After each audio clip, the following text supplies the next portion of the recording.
Last broadcast. I've been hosting Nightline Frequencies for nearly 8 years now. It's one of those graveyard shift shows, you know, the kind that starts at midnight when most of the world is asleep and weirdos come out to play. My job's simple: I keep the coffee flowing, fill the silences with banter or music, and most importantly, I let the callers run the show. People love to call in and tell stories on Nightline Frequencies.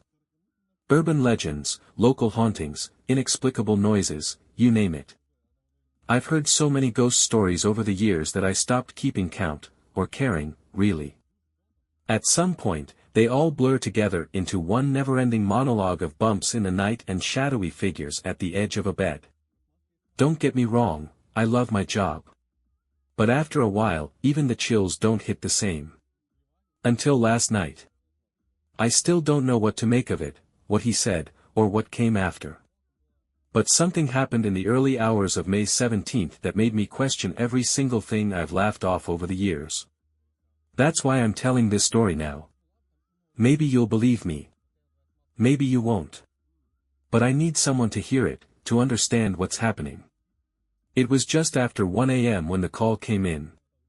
I was halfway through my third cup of coffee, the bitter taste sharp on my tongue. "And that's Red Right Hand by Nick Cave," I said into the mic, trying to keep my voice smooth. Always a favorite for the late-night crew. It's the witching hour, and you're listening to Nightline Frequencies, KFMN 101.2. As always, it's your host, Jake Warner. Lines are open, folks. I want to hear your creepiest tales tonight. Hit me up. The blinking red light for line 3 caught my eye almost immediately. That was fast. I hit the button, patching the caller through. "You're on with Nightline Frequencies. What's your name, and what's your story?" The voice on the other end was soft, almost hesitant. "Hey, Jake. My name's Evan." "Welcome to the show, Evan," I replied. "What have you got for us tonight?" He paused, and I could hear static crackling faintly in the background. It wasn't unusual for callers to be nervous, especially if they were new to the show, but something about the silence felt off. "Evan. You still there?" I prompted. "Yeah," he said quickly, almost breathless. "Sorry. I don't know if I should be telling this story." Bingo. That line always hooked listeners. I leaned back in my chair and smiled. "Sounds like a good one already. Take your time." Evan exhaled sharply. "Okay. This happened to me about 3 years ago. I was living out in the country, in my dad's old place. You know the kind, one of those isolated houses surrounded by woods. It's nice during the day, but at night, it's pitch black. No streetlights, no neighbors for miles. Just you and whatever's out there." "Creepy setting," I said, picturing the scene. "Go on." "One night, I was in bed trying to fall asleep when I heard my mom calling my name. It was really faint at first, like it was coming from far away. But it got louder. I knew it couldn't be her, though. My mom had passed away 2 years earlier." I sat up straighter, my hand tightening around the mic. "You're saying you heard her voice?" "Exactly. It sounded just like her, Jake. Same tone, same inflection. She was calling, Evan. Evan, come outside." I froze. I didn't know what to do. My heart was racing, but I just stayed in bed. I thought maybe I was dreaming, you know. "That's a hell of a nightmare," I said, trying to keep my voice steady. Evan's voice dropped lower. Except I wasn't asleep. I was wide awake. And then I heard footsteps on the porch. Slow, heavy steps. Whoever, or whatever it was, it started tapping on the window near my bed. Just tap tap tap, real light, like it wanted me to look. I glanced at the studio window in front of me reflexively, even though I couldn't see much beyond my own reflection. "Did you look?" "No. I couldn't. I just pulled the covers over my head like a little kid. And then it said my name again, right outside the glass. Clear as day. The voice? Yes, Evan said, his voice trembling now. And it wasn't just my mom's voice anymore. It started sounding like other people I knew, my sister, my best friend, even my own voice. It just kept mimicking them, calling for me, asking me to come outside. But it wasn't them, Jake. I could feel it. Whatever it was, it wanted me to open that door. The line was dead silent for a moment, except for the faint hum of the static. I swallowed hard. Did you ever see it? No. I stayed in bed until morning. When the sun came up, everything was fine.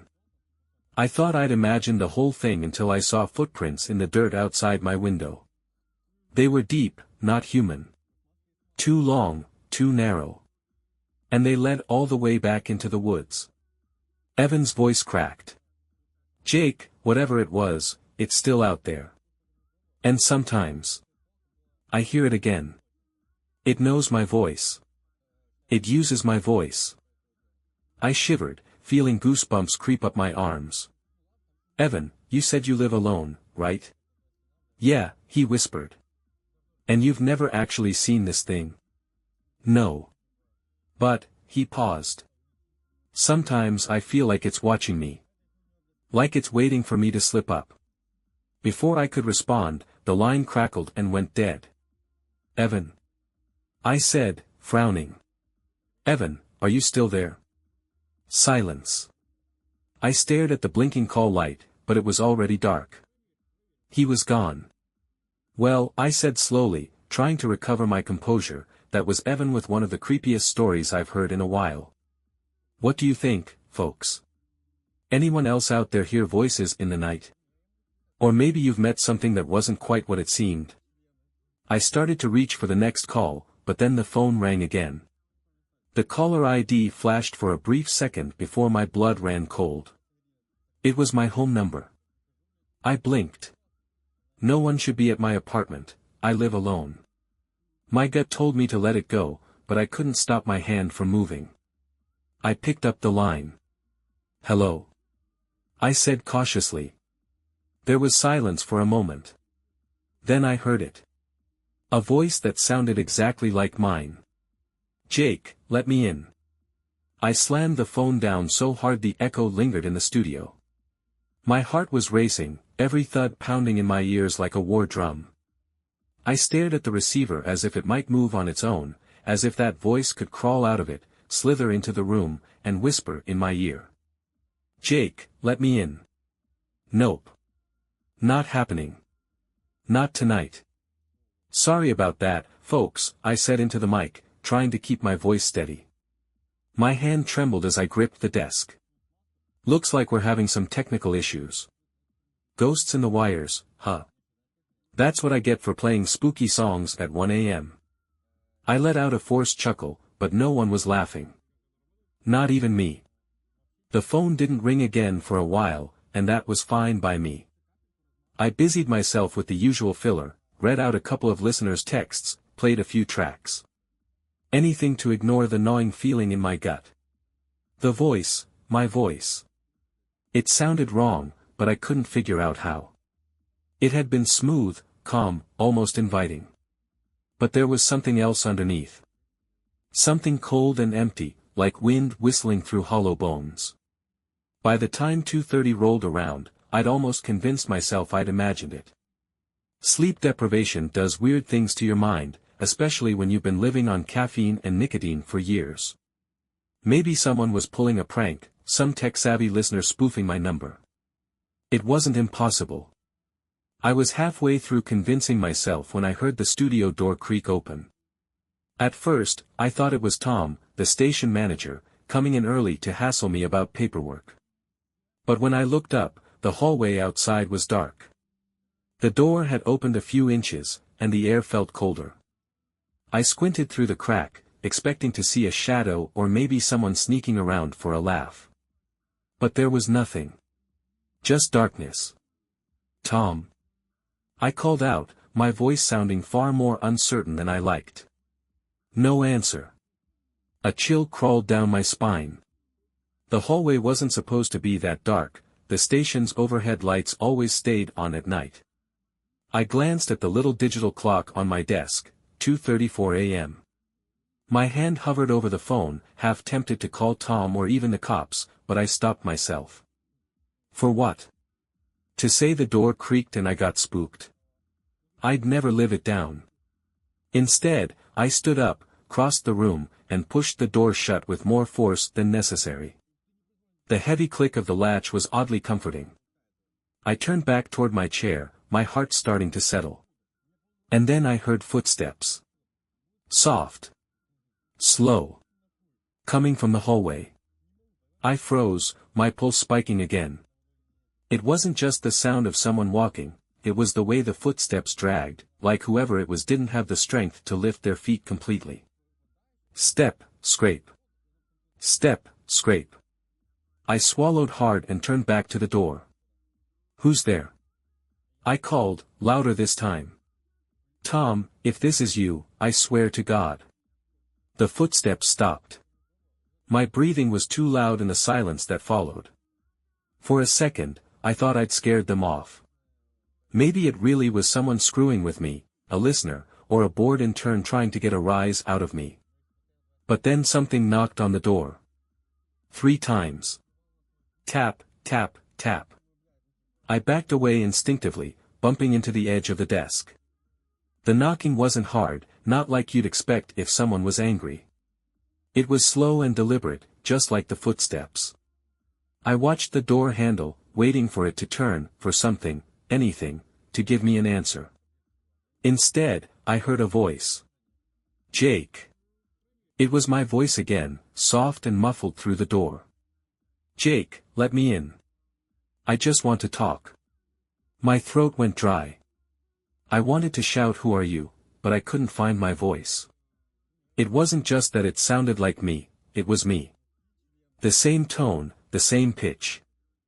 But underneath, there was that same emptiness I'd heard on the phone, like a hollow space wearing my voice as a mask. I pressed my back against the desk as if that would put more distance between me and the door. Go away, I said, my voice shaking. Jake, it repeated softly. You don't have to be afraid. I'm just you. Just me. I couldn't breathe. My mind raced, trying to process what was happening. None of it made sense. I felt like I'd stepped out of reality and into some twisted dream. Go away. I shouted this time. The voice went quiet. I waited, every muscle in my body tensed, expecting the door to burst open. But it didn't. Instead, the footsteps started again, step, scrape. Step, scrape.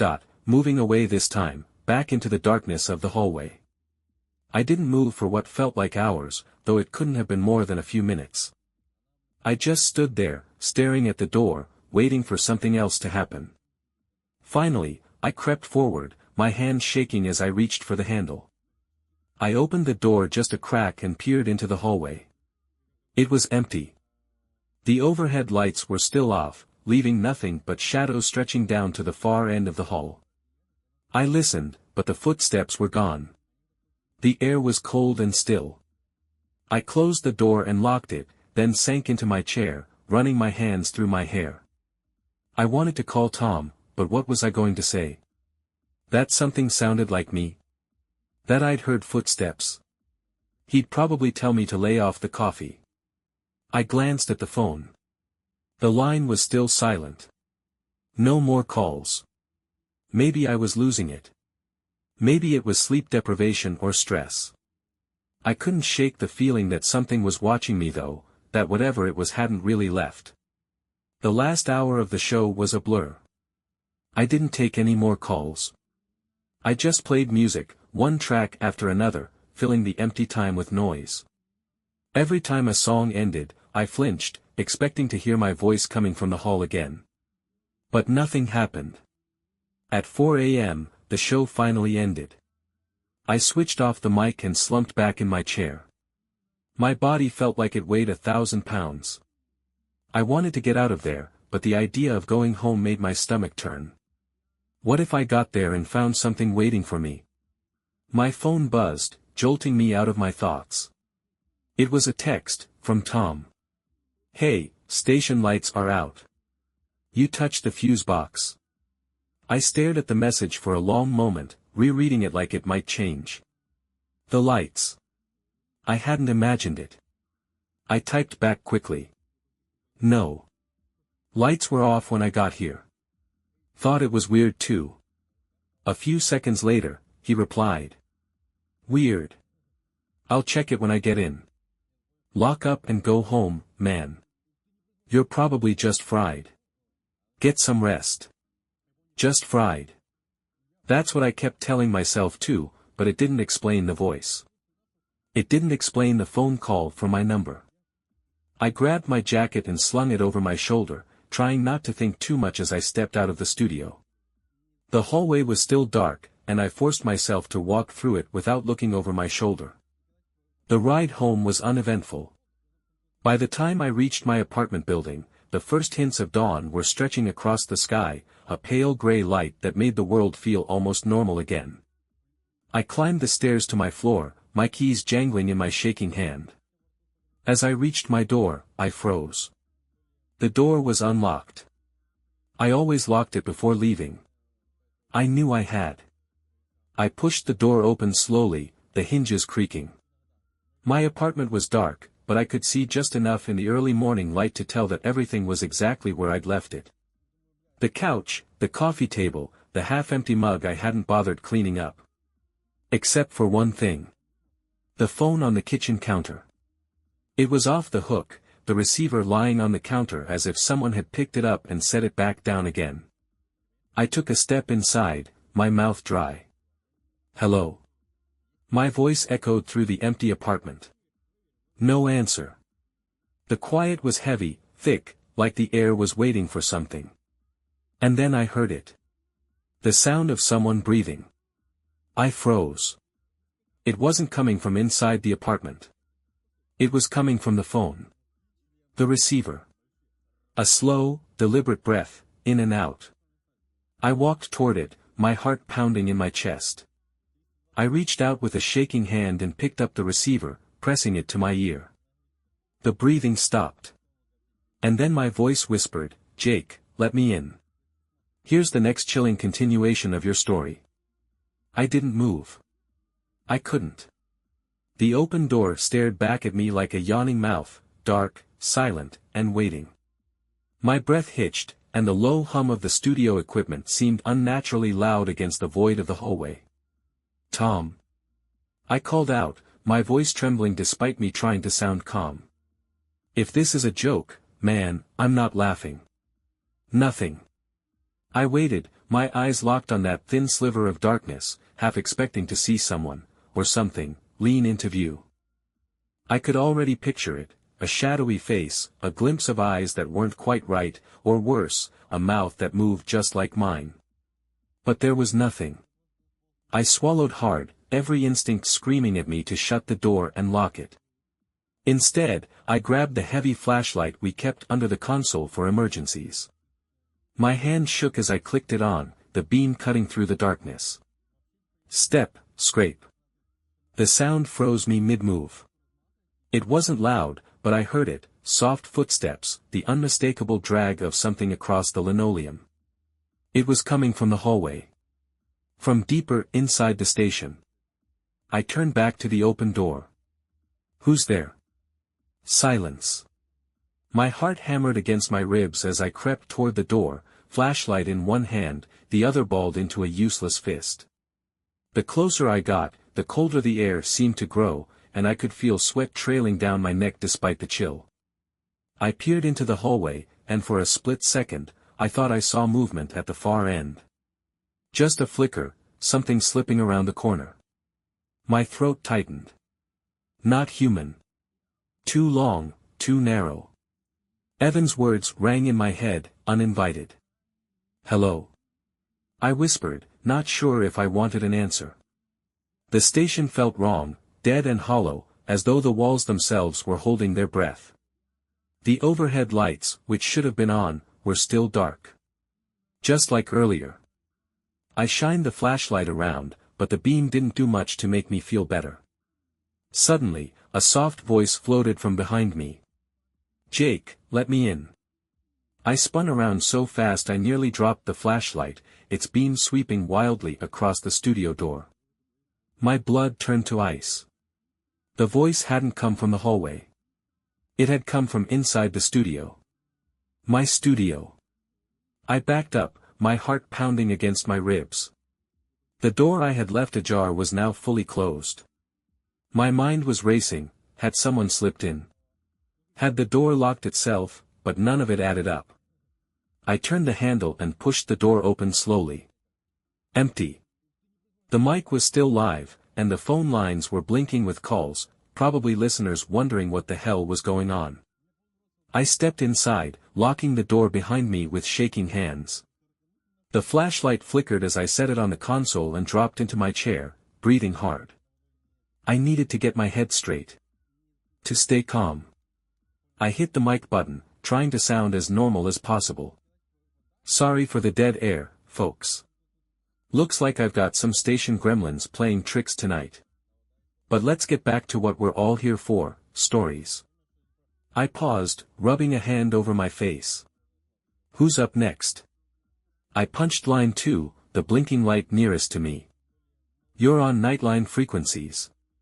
Tell me your name, and what's keeping you up tonight." The voice that came through the receiver wasn't a caller's. It was mine. "Jake, let me in." I froze.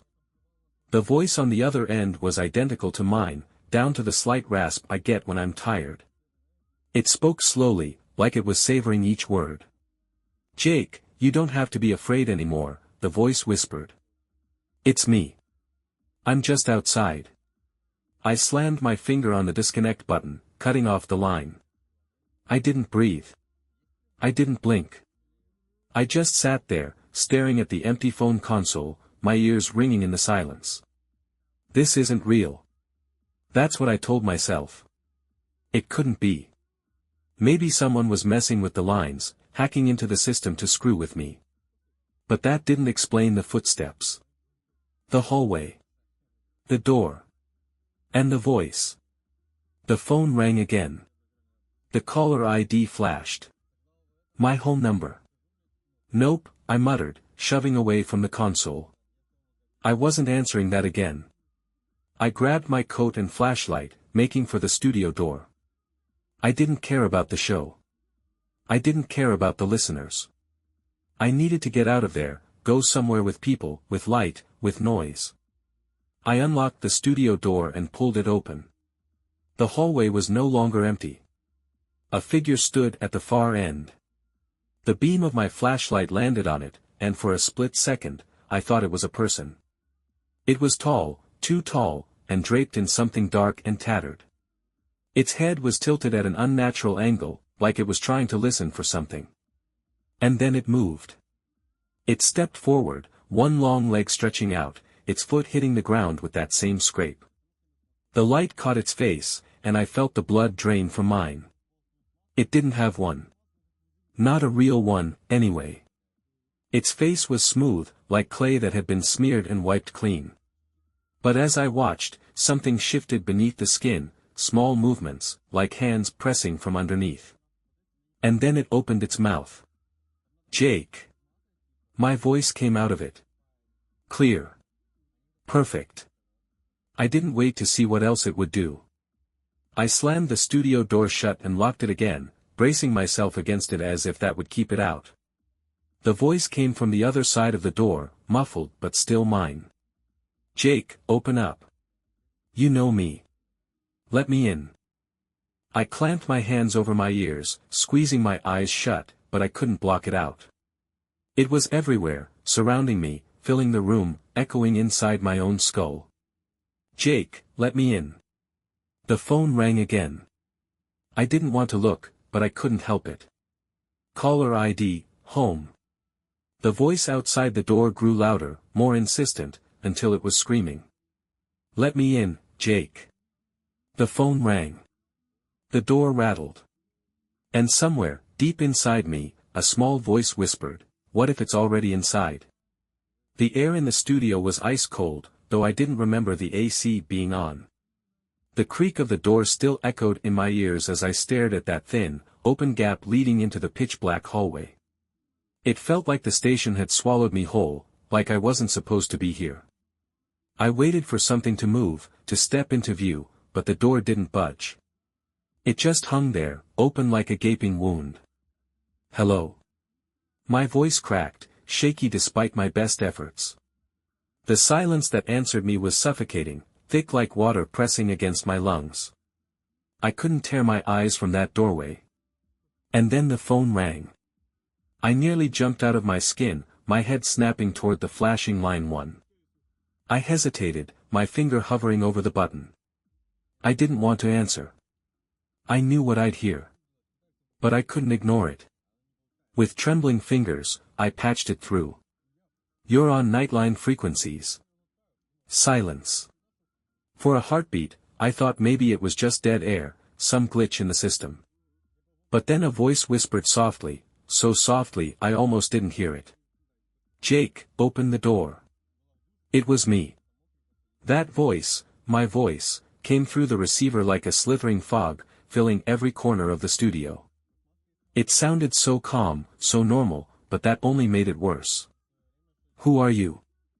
I whispered into the mic, my mouth dry. There was a pause on the other end. Then. "You already know." I slammed the phone down. The moment it hit the receiver, the lights in the studio flickered, buzzing loudly as though electricity was surging through the walls. I grabbed the flashlight from the console, its beam cutting through the half-dark as the light sputtered and died. The room went black. And that's when I heard it. Scrape. The same dragging step I'd heard before.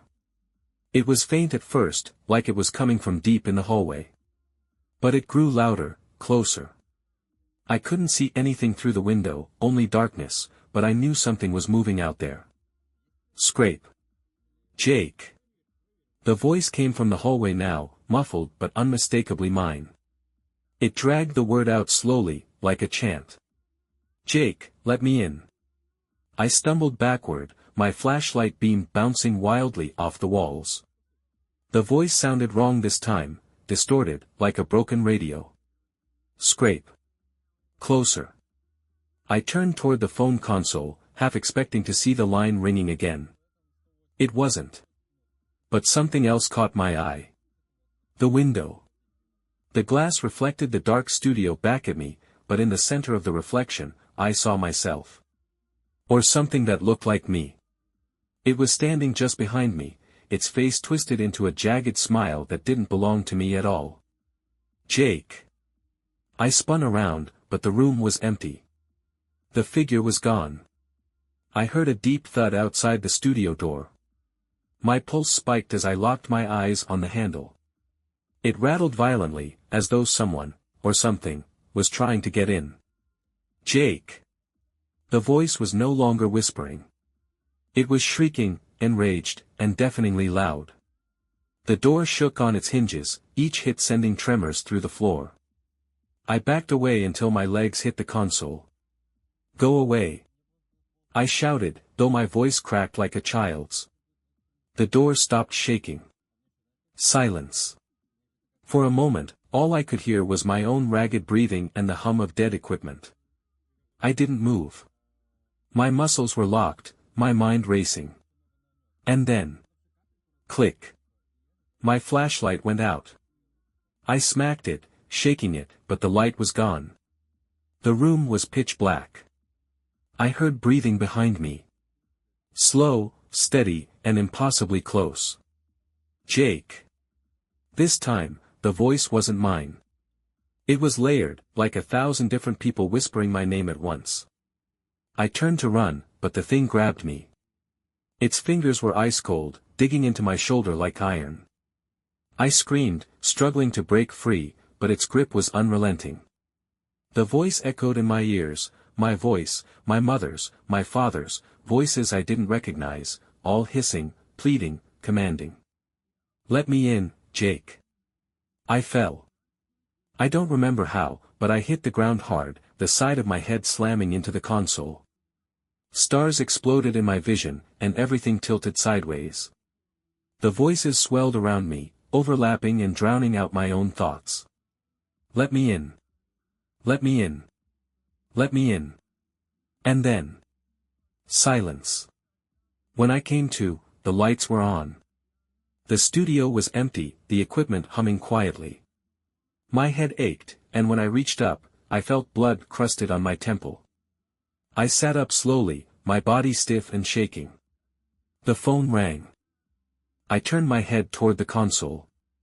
Line 1 was blinking again. I stared at it, my heart hammering. It kept ringing.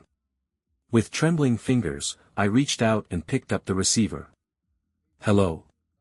I whispered. A deep static crackled on the other end. Then a voice spoke. "Jake, you let me in." The line went dead. I dropped the phone and stumbled to my feet. I couldn't stay here.